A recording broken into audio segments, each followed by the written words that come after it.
Buenas and Hafaday. You've tuned into Women Rising on the KOAM Podcast Network. I'm your host for today, Regine Biscoe. I am the Guam Women's Chamber board member and the president and CEO of the Guam Visitors Bureau. I am joined today by two incredible sustainability powerhouses on our island. We're joined by Michelle Crisostomo, the president and co-founder of Guahan Sustainable, and Hafaday Michelle, and Abby Crain, a creative boss lady and circular economy coordinator at G3 Circular Economy Makerspace and Innovation Hub. Hafaday, Abby. Hafaday, good morning. Great, ladies. I'm really excited to kick off. This is going to be our second episode for Women Rising, and we're just really grateful to have you here to get this conversation started. We are celebrating all year long, but definitely this month we're celebrating Earth Month. And we want to talk a little bit about sustainability and just our passion for that and our passion for the community and our island home. So we're super glad that you're here to join us. Thank you. Thanks. Let's just dive right into it. I kind of wanted to ask what your role really entails in your different spaces, and how did you kind of discover this passion for sustainability? Okay, well, I'll go first. So I'm the president and co-founder for Guahan Sustainable Culture, and that's a nonprofit organization that's been around for 6 years now.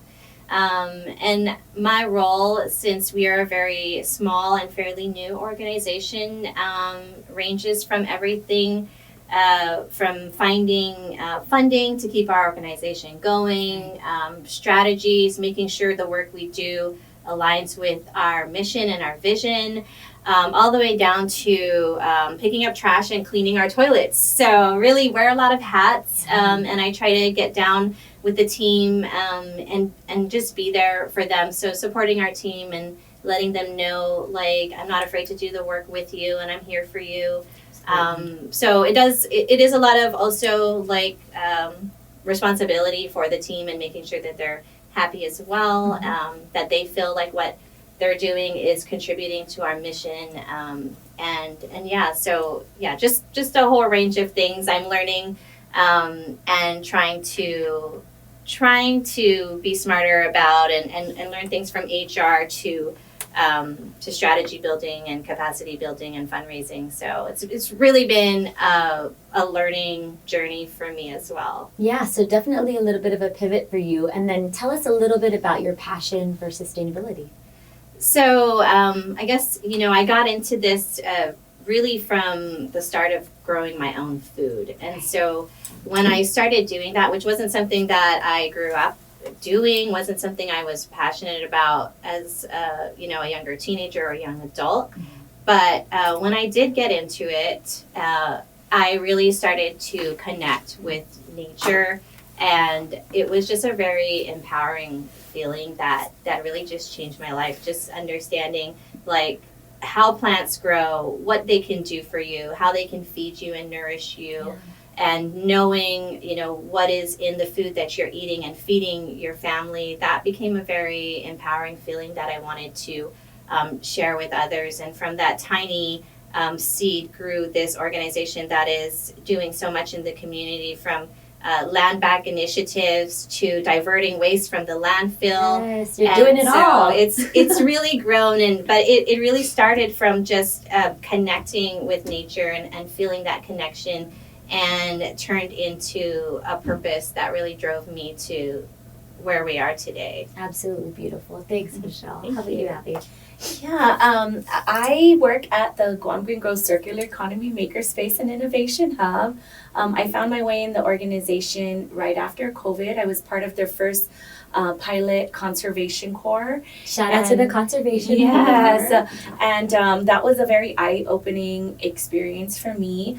But eventually found my way to the makerspace, and I was really excited about that because the main mission there was circular economy and really helping to show the island that there are solutions to divert our waste and really help uplift and support different artisans, makers, and innovators on our island to really kind of see what we can do with what we have in the island rather than importing more and creating more waste. We really wanted to give people resources and tools to kind of innovate something different and also have like thoughtful design in mind so that these things can stay in our, stay alive or in the cycle without ending up in the landfill. Yes, absolutely. And we also do a lot of business mentorship at the Makerspace. Mm-hmm. So we help, small businesses and artisans, even junior achievement students, and really help them realize or develop prototypes and different things for different business ideas as well. So we offer mentorship for that, along with plastic recycling and basically like a gym membership for all these kinds of tools to help develop products as well. Yeah, that's incredible. And I'm fortunate enough because we have a good relationship. Yes. I've known you for years, but also being able to see you use all of these things from past work experience, the creative side, your small business, all of those things kind of brought together with this work that you're doing right. at the Makerspace. Yeah, very naturally aligned. So I'm happy to bring my own small business skills to help other small business owners actualize their dreams, and that's one of the parts that I really love about that. And you were asking what was something that led me to this role. Like, I love the ocean. I love to swim. I collect shells on the beach, and really I find, just like Michelle, I found a lot of healing and just inspiration in nature. And I really started to see a problem from being in spaces, very hard hikes to get to, mm-hmm. and there was literally like tons of trash in the middle of nowhere. And that's from the 80s, from when people didn't know how to discard their stuff, so to go to the ranch and dump things there. And just seeing those things in like such beautiful landscapes on Guam was very disheartening for me. Mm-hmm. And also being at the beach, and I love to collect shells, that was part of like my business before, but seeing more plastic than shells at the beach, or more man-made things there, that was really like what sparked my interest and wanted me to really get involved in using my art to be my voice, but then also led to finding these jobs and being more interested in roles in sustainability here on the island. I absolutely love that. Thank you for sharing, Abby. But I'm just so inspired by the both of you, and I know that our audience will be as well, to see how, a lot of us kind of encounter some of these heartbreaking things, whether you're out on a hike and you see trash, or in our ocean and you see plastic, floating around, or, it's just that kind of disconnect from our land, where many people are disheartened and discouraged. You guys have turned that into your passion, into progress for our island. And so I just really want to thank you so much for taking that extra step. But also wanted to just ask if there are any like key moments or experiences that kind of led you to your current role. Abby? Yeah, well, for me, really, it was COVID, having a lot of time to myself and reflecting. And I mean, we really went back to like getting everything to go, and just everything so sterile, and really creating a lot more trash, but really having a lot of that alone time and thinking like, what is my life amount up to? And, just really being just really thinking. And when I promised that when I got out of COVID, I just wanted to lead a more purposeful life, and I wanted to get back to my community and really make some impact and change, because in that time when we were months at home, you're just like, whoa, what is my life amount up to if this is the end, And so that really kind of was the real eye-opener for me. And then when we were only able to be out in outdoor spaces and seeing people appreciate things in a different light, coming from fresh eyes after being, indoors for so long, and seeing people really stoked about the things that I have always been stoked about was really, really like where the change came for me. I was like, I wanted to keep that spirit and that excitement that the new fresh eyes had, but also I just really wanted to help, create change from that moment. Beautiful. How about you, Michelle? Yeah, so key moments. I mean, COVID was definitely one of them, and our organization had started in 2019, so, COVID was just right around the corner. Huge pivot for you guys. Yeah, it really was. But you know, and I mentioned like when I started growing food, like that wasn't really a choice that I had made. It was something that my dad asked me to do because he was running a farm and he wanted to go off island. Funny story, I mentioned this before, but he had like a modeling gig to do, so he started. In 2000, 2000. It's a good-looking family. 18, and so he had this trip, and he couldn't leave because he didn't have anyone to run his farm, and so he asked me to do it, and he took me through like a one-day crash course before he left, and so I was left with this microgreen operation. That I wasn't really sure of what I was doing, and I made a lot of mistakes, and it was a lot of like WhatsApp calls and videos, like, am I doing this right? And I ended up like harvesting and delivering to his customers, and wow, so you're just thrown into it. Yeah, so I was thrown into it, but I was excited for the opportunity to do something with my dad like this, because I mean, we work together so much now, but prior to that, like, we didn't have these types of projects or, you know, these fun things that we were doing that we both really connected, you know, with and were passionate about. So when I started doing it, I started loving it, and then he started taking trips all the time. and later he ended up just, you know, transferring the farm over to my house because he, you know, got a job with Sea Grant, and he was just like becoming really busy. Yeah. And so I took it over, but yeah, that was a key moment for me, I think. I had come from like a marketing background as well, marketing and business management. So being able to take his farm and like do social media stuff with it and start making flyers and coming up with like tier sheets for customers and pricing strategies, like I was really into that stuff too. I love it. So I ended up rebranding everything, and it was just like a really fun passion project for me. And I think once I started getting really passionate about that, I started realizing, and he helped me to discover this idea of starting a nonprofit to kind of share that passion with everybody. And another key moment is going to my friend Marlon, who at the time we had worked together in a school, and she knew a lot about starting a nonprofit. She was a tax professional of over incredible. Like 25 years with Ernst & Young. And shout out to Marlon O. Yeah. And so I think I found the right, you know, person who also like kind of, she was inspired by this vision and she wanted to be a part of it. And with her skills in mind, and the skills that I lacked were things that she had, and vice versa.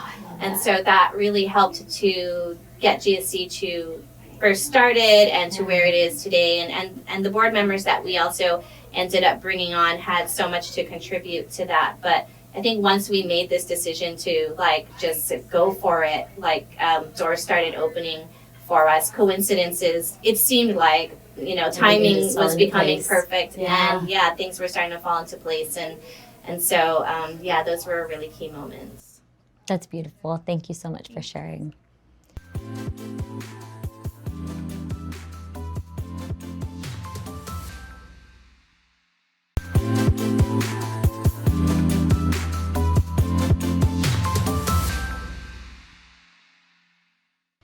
I think one thing when people are hearing this, they're thinking, that's incredible, that's great.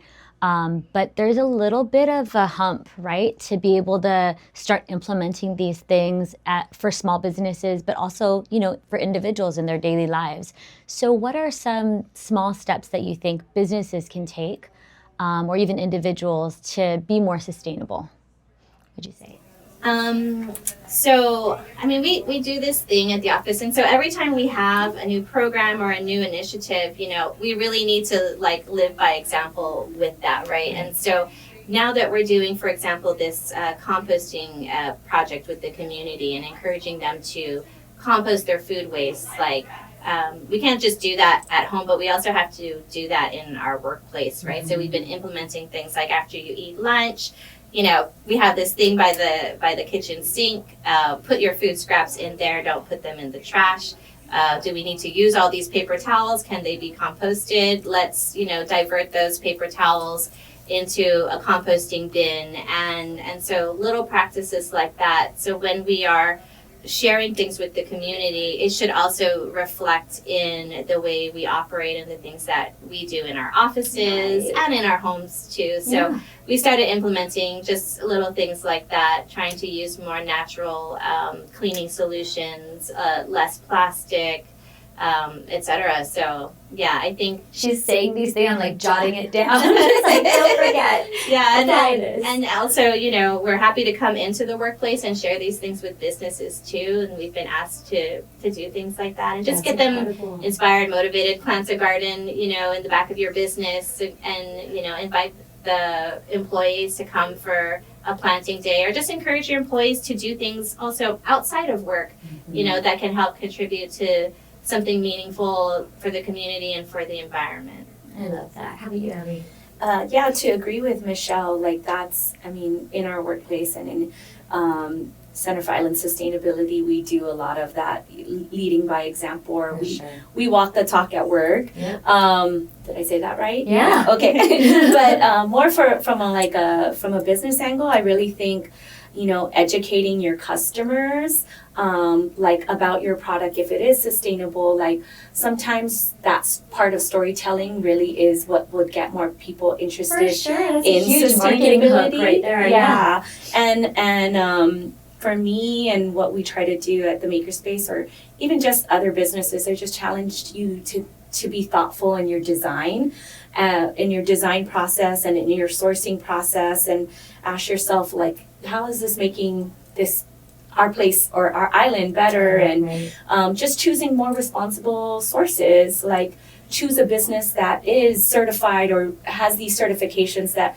do support, you know, smaller farmers, or, you know, that are plastic free, or that have commitments that are already eco-minded. So those are kind of good ways that businesses can be sustainable, and then really just trying to be zero waste as possible. Like a lot of businesses have waste that they generate that could be another product for another business, you know, and finding and connecting those businesses is really like, you know, a nice way. I mean, we already do that. So like a lot of restaurants have like food waste that end up becoming, you know, a farmer's bread and butter for their pigs and other things on their farms. So that's just what I mean, like just finding ways to be responsible in your own business and connecting it to help other businesses, and like keeping that really as zero waste as possible. Those are quite cool ways, in addition to what Michelle was mentioning. Yeah, I think those, you know, little steps are always the key, right? You can't just be zero waste overnight. It really is going to take a little bit of a process, and for us kind of training ourselves to do that a little bit more. But I do want to acknowledge that it's not always sunshine and rainbows. Many times we find ourselves, you know, like traveling up a pretty steep hill, and there are huge challenges associated with doing business on Guam and trying to do business sustainably on Guam, because we have to import so many things. So I just wanted to ask you both, what are some of the biggest challenges that you face, you know, really trying to promote and implement sustainable practices in your business? I would say like lack of resources or places to be responsible, you know. I mean, at the Makerspace, we offer places for plastic, people to recycle plastic, but, you know, there aren't many places to, you know, recycle or plans, or what's the word I'm looking for? Programs, exactly, that offer that. But, you know, Sorry, just on that note, so are you guys still accepting plastics? Yeah, we still accept plastics too. 1s and 2s? And 5s. Oh, 2 and 5. So that's like the laundry detergent? Yes. Laundry detergent, vinegar bottles, a lot of those thicker, colorful plastics, usually found in your home, are number 2. And then number 5s are your, like, if you are a prep meal person, your food packaging, your Gladware, your Tupperwares, those are your to-go cups that you get from fast food. Those are all usually number 5. You can find them looking on the bottom of the container, and there's usually a triangle with a number in it. So those we do still accept that. We ask that it's just wash and clean, and then we are actually partnering with the School of Engineering now at the University of Guam. Fantastic. And they are actually using all the plastic that we collect at our space, and they are making the plastic lumber. So if you've ever taken a tour of the makerspace, we make sheets and 2x4s of plastic, and they're doing strength testing and all kinds of engineering testing on those products to see the viability for it to be a building product. And Come through Women in yes, STEM. yes. Okay, So that's love kind it. of a nice new partnership that Center for Island Sustainability has with the School of Engineering at University of Guam, and we're really excited. So that's what your plastics that you donate at the Makerspace is going to. Okay, great. Aside from like the art Your art, projects yeah. and the kind of outreach products that we make. I gotta agree with you, Abby. Yeah, definitely lack of resources and maybe a lack of programming around some of that. It's a huge challenge. What other challenges would you say, Michelle? Well, yeah, I was gonna say the resources, but also in terms of like the infrastructure here that we have, like, you know, where our waste goes, for example, into the landfill, is kind of the only option that a lot of people think that we have, you know, and the landfill is not unlimited. We're going to run out of space there eventually, right? And what do we do after that? So I think it's the infrastructure here, and it's, you know, I think it's important too, because I look at, you know, there's people in the legislature that are trying to help, you know, make composting more easy. And so I think that things like that, one of the things is a challenge is that it's not convenient for a lot of people because we lack places to go to do things. And so it's really exciting to hear that, you know, the Makerspace is looking at on the engineering side of things to make that more available to our community, because people are very you know, a lot of people are lazy, and we've just been so accustomed to things being so convenient to us when things like reusing, remaking, repurposing, all of that takes extra steps. Absolutely. And so it's just trying to, and I think, Abby, you hit it on the nail with the education part, educating people like why this is important, because it may not be convenient for them, but if they don't understand, you know, why it is important, they may not take those extra steps to do certain things. And so education is really a huge part of it, so that people do understand and will make the extra effort, I think, to do things like compost their food waste, don't just throw it in the trash, you know, buy local, support your local farmers more. Why is it important? You're going to pay a little bit more sometimes, you know, depending. And Actually, sometimes no, but yeah. Sometimes no as well, but understanding why it costs the way it is and why it's important for you to do that. To support them. Yeah, for sure. And the expense really comes with like the reclamation process. Like it's lengthy. Like you have to, if you don't bring it in washed or clean, that's something that our team has to do, and then it still needs to be broken down, and then it still needs to be remelted.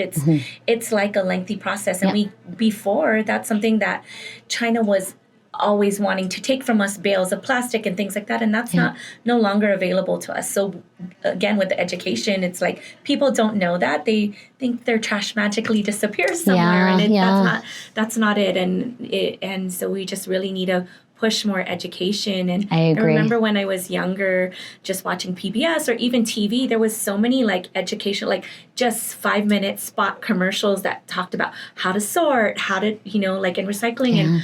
And I feel like we're not really on TV so much anymore, but seeing like more of those educational how-tos or what you can do is almost needed on a social media platform. Like, ooh, that's a huge opportunity for us, guys.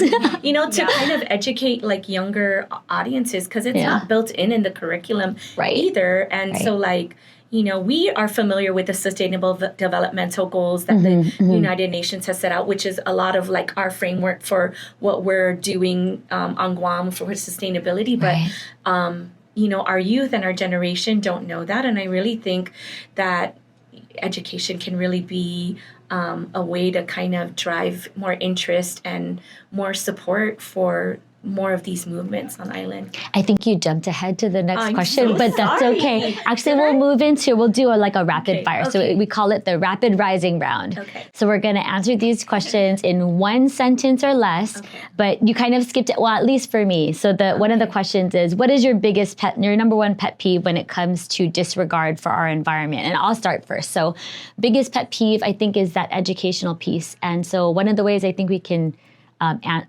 address this educational gap is by maybe making all fifth graders go to the dump. Like, take a field trip, go see where your trash actually goes, because the pet peeve for me is there's that huge disconnect. They just throw it in the trash can and they don't understand what happens. It's out of sight, out of mind. Yeah. Right? So for them to be, that's way more than one sentence. So don't do what I did, but there you go. Okay. Number one pet peeve for Abby.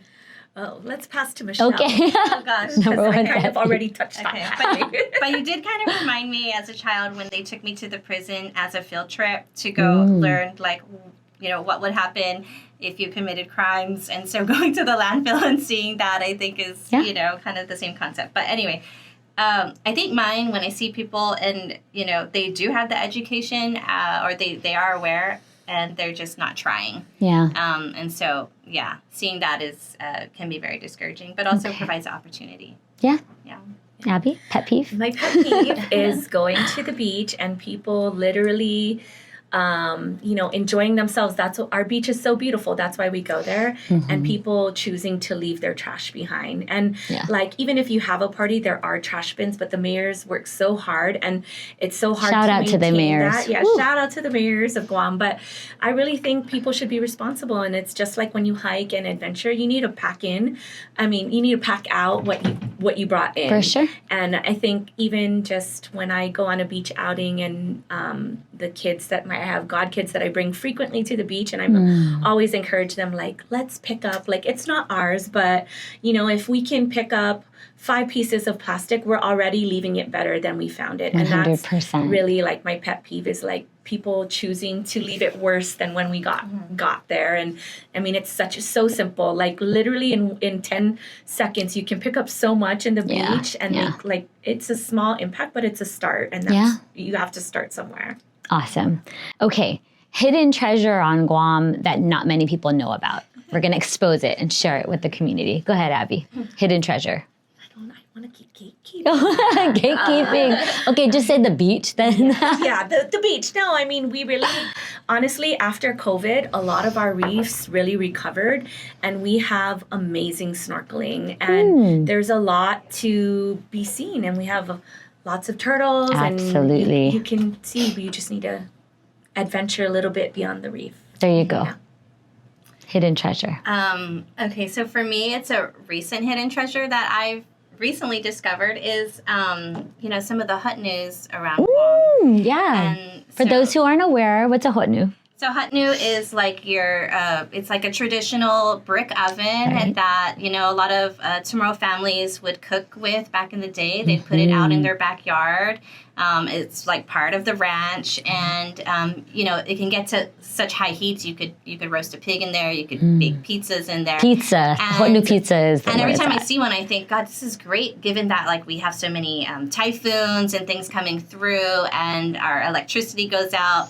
That was not something I was anticipating. Hidden treasure hotnu. I love it. Because I went to a love it. workshop yesterday to revitalize the hutnu at Gafpaku. Okay. And understanding and I guess realizing that there's more of some historic hutnus around the island. And the Guam Preservation Trust, anyway, is doing workshops to teach people how to build these for themselves. We have one up at Sagan Couture in Chamorro. Right. Every Sunday, it's open for people to experience for free. They can come and witness Tony Matanonia and his crew baking out of the hutnu. Okay, another hidden treasure is Sagan Couture in Chamorro. Yes, For sure, amen. for Yes, sure. absolutely. Okay, this one will be super rapid fire. If you could have one superpower, what would it be? Mine is breathing underwater. Ooh, yes. Gillyweed come through. There you go, yes. I love that. To be a mermaid. One hidden superpower. I don't know. I think maybe it's reading people's minds. kind of intrusive. I kind of feel like I've always kind of had that little bit of intuition, but then knowing that, what I'm thinking is true. I think for me at the present moment, it might change next week, but at the present moment, I think I would love to be able to just blink and have that blink be enough, like recharge, like as if I had 8 hours of sleep. Nice. So I could do all the things that we need to do, right? I've been really kind of like lacking sleep. reset. Automatic reset, like we're refreshed, but sleep is very important.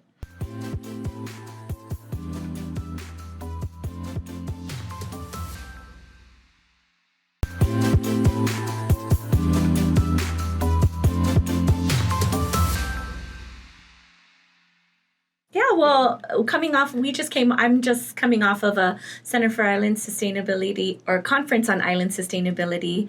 Shout out to GWCC and Sea Grant for putting on another incredible conference. So, yay. And my Congrats to the final team. thought is just that, I mean, yes, April's Earth Month, but every month should be Earth Month, and people should want to learn more about sustainability. We have great resources like GSC and EOG, and you can find her at Hamamoto, and you can find, I'm already doing your shout out. I know, of course. But, you can find us at Chamorro Village as well if you're interested in circular economy, recycling, wanting to learn how to make stuff, fusing. We have a bunch of different workshops that range from free to $50. We have a lot of artisans, cultivate that your inner sustainable woman, man, and make it not just April, come in and explore and really get curious, and we can link you up with different organizations that maybe are more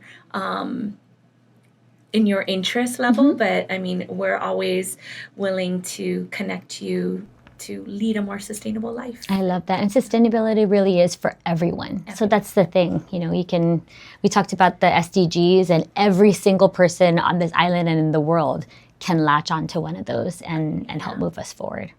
Michelle? Yeah, same. I think, even if just looking at, following our Instagrams, the Makerspace, Guahan Sustainable Culture, you're going to be able to see events that are happening, and we share what other people in the community are doing. So it's a good opportunity to get connected with something that is in your interest that, can be more sustainable. We have opportunities for volunteering in the gardens. And then there's just so many opportunities and so many organizations and people doing really great things around sustainability that if you're looking for that, we're a great resource to help you or to refer you to, a different organization that might be doing something that you're interested in. So 100%. I love it. This has been such an inspiring conversation, ladies. I'm so moved.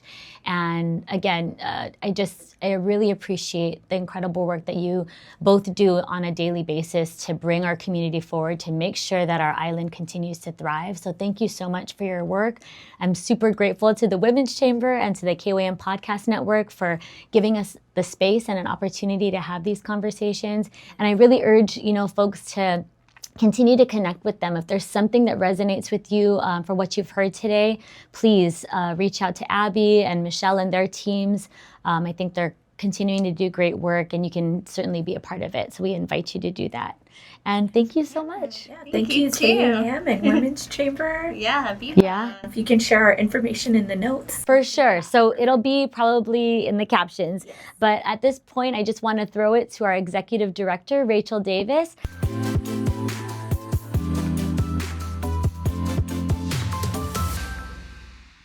Thank you all for tuning in to this powerful conversation. I'm Rachel Davis, Executive Director of the Guam Women's Chamber of Commerce.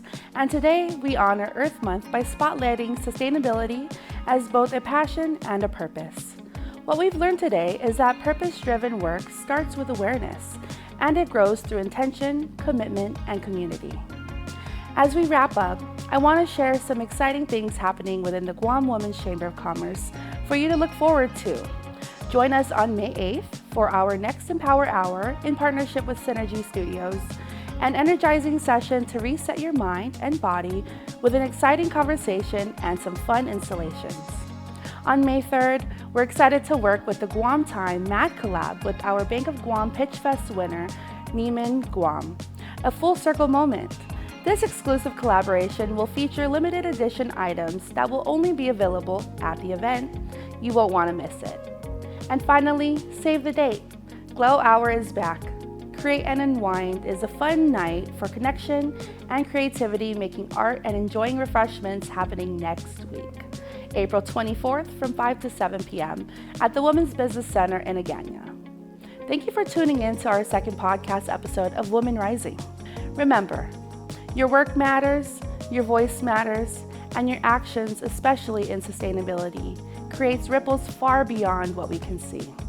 Until next time, keep rising, keep shining, and keep doing the work that sets your soul on fire. See you next time. So just maasi for listening to Women's Rising. We just want to encourage you to follow us on YouTube, on Apple, Spotify, wherever you get your podcast, you connect to your podcast. And just also want to thank Abby Crain and Michelle Crisostomo for their incredible work and spending time with us today and talking sustainability. Happy Earth Month! Happy everybody. Viva! Women Rising on the KUAM Podcast Network is produced by the Guam Women's Chamber of Commerce. Learn more about the GWCC by visiting their website, www.guamwomenschamber.com, or any of their social media accounts. Join us next month for another episode.